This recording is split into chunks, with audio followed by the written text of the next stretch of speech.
मनुस्मृति, महर्षि मनु, ये वो नाम हैं जिन पर भारत में बहुत विवाद है। बहुत से लोगों ने शायद ये नाम सुने भी ना हों और वो मनुस्मृति या महर्षि मनु के अनुसार बनाए नियमों पर चलते हों। भारतीय समाज, विशेषकर हिंदू वर्ग में जीवन के बहुत से नियम मनुस्मृति के अनुसार हैं। मनुस्मृति को मनु संहिता, मानव धर्मशास्त्र या मानव शास्त्र आदि कई नामों से जाना जाता है। मनुस्मृति व्यक्ति के नैतिक कर्तव्यों, मर्यादाओं, आचरणों और समाज की व्यवस्था को बनाने के लिए विधानों या कानूनों का निर्धारण है। लंबे समय तक भारतीय राजाओं द्वारा राज्य व्यवस्था लगभग मनुस्मृति के निर्देशों पर ही चलाई जाती रही। मनुस्मृति पर बहुत से आक्षेप हैं, जैसे कि मनुस्मृति के कारण ही भारत में जातिवाद है। वर्ण व्यवस्था ब्राह्मण, क्षत्रिय, वैश्य, शूद्र मनुस्मृति के कारण आई। दूसरा यह है कि नारी के प्रति भेदभाव की व्यवस्था महर्षि मनु ने बनाई। इन्हीं दो आरोपों के उदाहरण से ही विभिन्न आरोपों के स्वभाव और कारण को समझाने का हम प्रयास करेंगे। महर्षि मनु पर ज़्यादातर लोग सुनी सुनाई बातों पर विश्वास करके आरोप लगाते हैं और ज़्यादातर वो लोग जिन्होंने संस्कृत पढ़ी नहीं। एक उदाहरण लीजिए, एक फिल्म है बैंडिट क्वीन। उस फिल्म के प्रारंभ होने से पूर्व 2 लाइनें अंग्रेजी में लिखी जाती हैं और उनके नीचे लिखा जाता है कि ये लाइनें महर्षि मनु ने कही। अगर उन पंक्तियों का हिंदी में अनुवाद किया जाए तो उनका अर्थ है, ढोल गंवार पशु शूद्र नारी ये सब ताड़न के अधिकारी। ये बात तुलसीदास की है, ना कि महर्षि मनु की, लेकिन प्रचारित मनु के नाम पर की जाती है। जबकि महर्षि मनु ने कहा है, यत्र नार्यस्तु पूजन्ते रमन्ते तत्र देवता। नारी के प्रति महर्षि मनु कहते हैं कि जहाँ पर नारियों का सम्मान होता है वहाँ पर देवता निवास करते हैं। तो क्या वो ढोल गंवार पशु शूद्र नारी वाली बात कह सकते थे?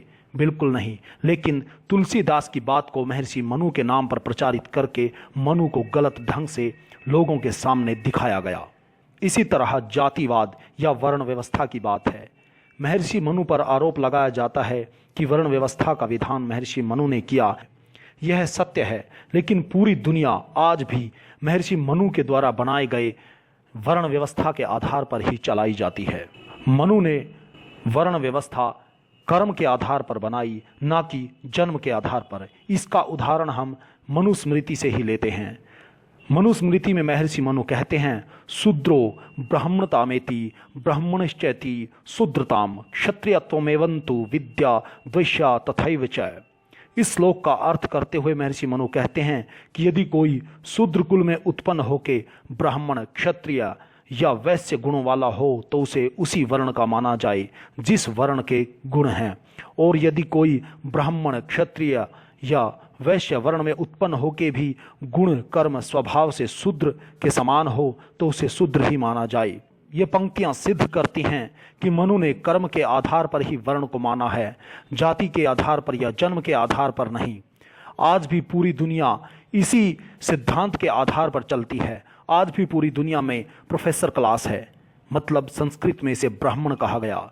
आज भी पूरी दुनिया में मार्शल क्लास है, जिसे संस्कृत में क्षत्रिय कहा गया। आज भी पूरी दुनिया में व्यापारी वर्ग है, जिसे संस्कृत में वैश्य कहा गया। आज भी पूरी दुनिया में 4th क्लास है, जिसे संस्कृत में शूद्र कहा गया। लेकिन संस्कृत को हम एक विशेष मत से जोड़कर देखते हैं, इसीलिए मनु को गलत समझ लेते हैं।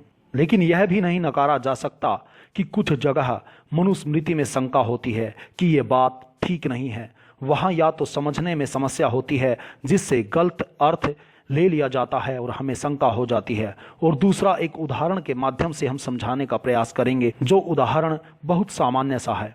आज हमारे देश का जो संविधान है, इसे बाबा साहिब अम्बेडकर का संविधान माना जाता है। यद्यपि बहुत से लोग ड्राफ्ट कमेटी में थे, लेकिन नेतृत्व बाबा साहब भीमराव अम्बेडकर का था। जब भारत का संविधान बनाया गया तो बाबा साहिब अम्बेडकर ने यह संविधान इसलिए चुना था जिससे देश के लोगों का जीवन सुगम्य हो सके। लोगों के लिए ऐसे नियम बनाए गए जिससे उनको जीवन की परेशानियों का सरलता से समाधान मिल सके, लोगों को न्याय मिल सके। लेकिन अगर आप वास्तविकता को देखें तो भारत की न्याय व्यवस्था उसी संविधान के आधार पर चलती है जो बाबा साहिब अम्बेडकर ने बनाया। यदि किसी साधारण व्यक्ति के जीवन पर हम नज़र दौड़ाएंगे और न्याय व्यवस्था का प्रभाव देखेंगे तो प्रत्येक व्यक्ति कोर्ट, कचहरी या पुलिस के नाम से भागने लगता है। तो क्या इसका मतलब संविधान गलत है, या बाबा साहिब अम्बेडकर ने यह सोचा था कि लोग न्याय व्यवस्था से डरें? बिल्कुल नहीं। उन्होंने अपनी पूरी योग्यता और सामर्थ्य लगाकर वही नियम चुने जो उनको लोगों के हित में लगे, लेकिन उन नियमों को लागू करने का अधिकार बाबा साहिब अम्बेडकर या उनके साथ जो लोग थे उनके हाथों में नहीं था। उन नियमों को लागू करने का अधिकार हम सब के हाथ में था, और हम सब ने अपने स्वार्थों को सिद्ध करने के लिए ऐसे संशोधन किए और ऐसी कार्यशैली अपनाई जिससे आम आदमी न्याय व्यवस्था से डरने लगे। तो क्या न्याय व्यवस्था के इस रूप के लिए बाबा साहिब अम्बेडकर जिम्मेदार हैं? नहीं, बिल्कुल नहीं। इसी तरह महर्षि मनु के साथ हुआ। उन्होंने नियम तो बनाए आम आदमी के हित के लिए, लोगों के कल्याण के लिए, समाज को आगे बढ़ाने के लिए, लेकिन हम लोगों की गलत शैली के कारण या समय के साथ साथ तथाकथित स्वार्थी ब्राह्मणों ने मनुस्मृति की गलत व्याख्याओं और मिलावटों के द्वारा मनु को उस स्थान पर खड़ा कर दिया जहां पर उसके वंशज ही मनु पर सवाल खड़ा करने लगे। इसमें देखने वाली बात यह भी है कि हमारे संविधान को बने अभी 60-70 वर्ष हुए हैं, लोग सवाल खड़े करने लग गए, जबकि मनुस्मृति तो हजारों सालों से अस्तित्व में है। समय के साथ साथ सवाल उठने लाजमी थे, तो उसमें महर्षि मनु का क्या दोष? हम अपने दृष्टिकोण से अपने इस चैनल मनुस्मृति विवादों के पार के माध्यम से महर्षि मनु का सकारात्मक पहलू आप सबके सामने लाने का प्रयास करेंगे, जिसमें आपका सहयोग अपेक्षित रहेगा।